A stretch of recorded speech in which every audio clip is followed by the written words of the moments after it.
I was getting my hair cut a few weeks ago, and my barber, who I had just met, said to me that you can't come to San Francisco anymore seeking opportunity. It's too expensive. He said you just can't come here anymore.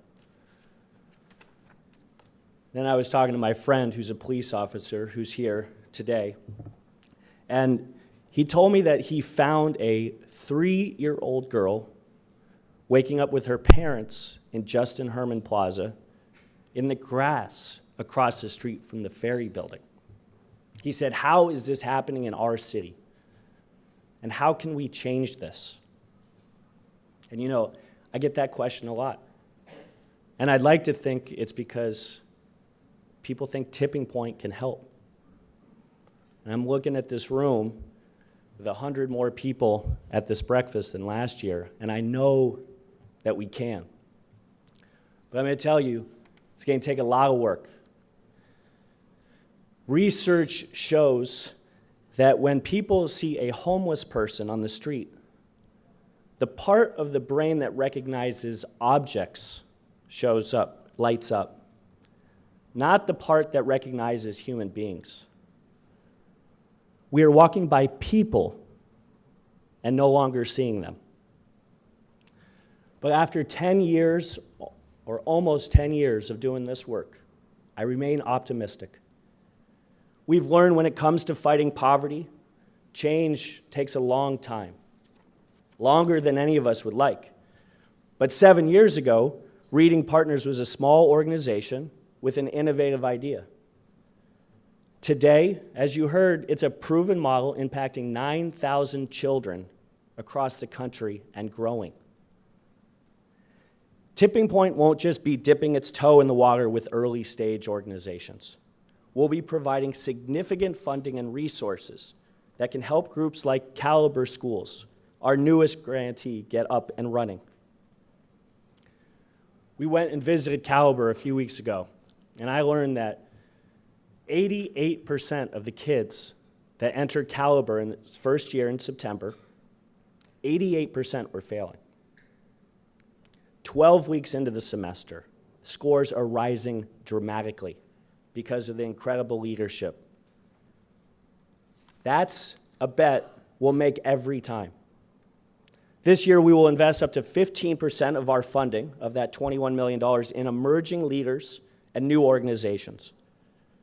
But we will also continue making substantial investments, as much as $1 million per year, in later stage organizations like Aspire, KIP, Year Up, Nurse Family Partnership.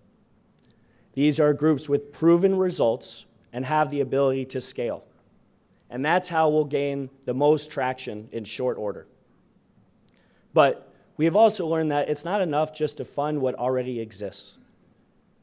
That's why we've created T-Lab, to build new solutions in the fight against poverty. Our problem solvers who are here today, they start with a problem and a blank sheet of paper. We all know that the biggest and best companies here in this region spend billions of dollars in R&D. And yet, in the nonprofit sector, R&D is basically unheard of. Until now. We plan to allocate nearly $2 million to design and test new ways of tackling affordable childcare, early childhood education, and we're going to begin, and also prisoner reentry, and we're going to begin making R&D investments in a select number of our groups this year. And we have no intention of laying up on accountability. In fact, we're going to push harder. While getting someone a job at $10 an hour is helpful for a short term, it's only going to help someone tread water. So we will continue to work deeply with our groups to put more of their clients on a path to a true living wage. So when my barber said that to me, I got really uncomfortable. I got really uncomfortable with the notion that opportunity doesn't exist here anymore, or that it exists only for some.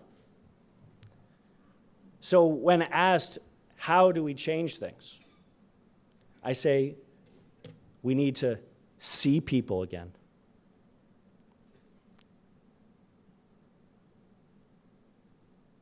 And I also tell them that we need resources, creativity, compassion, and a sense of urgency in everything that we do. Most importantly,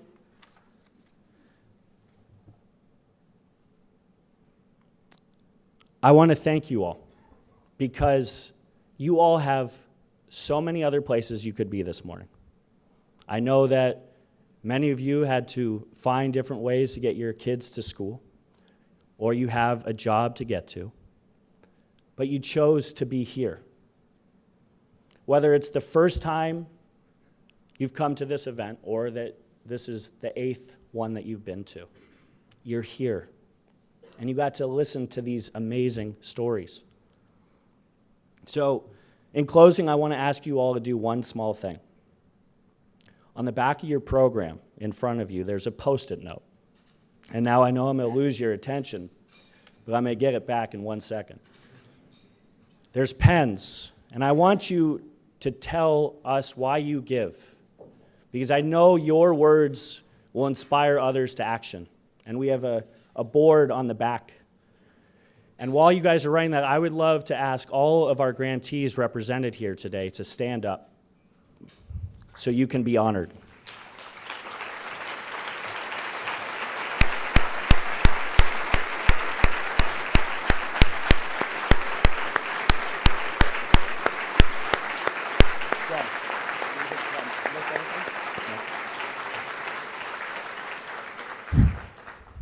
So some of you have started writing, but I'm going to give you one other thing on why you might give. I got an exciting whisper in my ear this morning. Someone asked me if there was a match. We've had some amazing people step up in the past, like the Grubers last year. And someone whispered in my ear that said that they wanted to match the first $1 million in donations that comes in before December 31st. So that could also be another reason why you give. So I want to thank our incredible board. It's Zach Bogue's birthday, by the way. Happy birthday, Zach. I want to thank our leadership council, who Sarah represented so well. I want to thank our grantees, and I want to thank our tireless staff.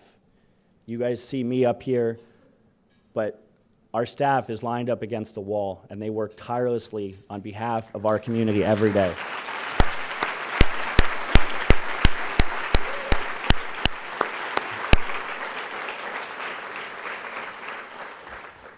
Thank you for spending part of your busy day with us, and have a wonderful holiday season.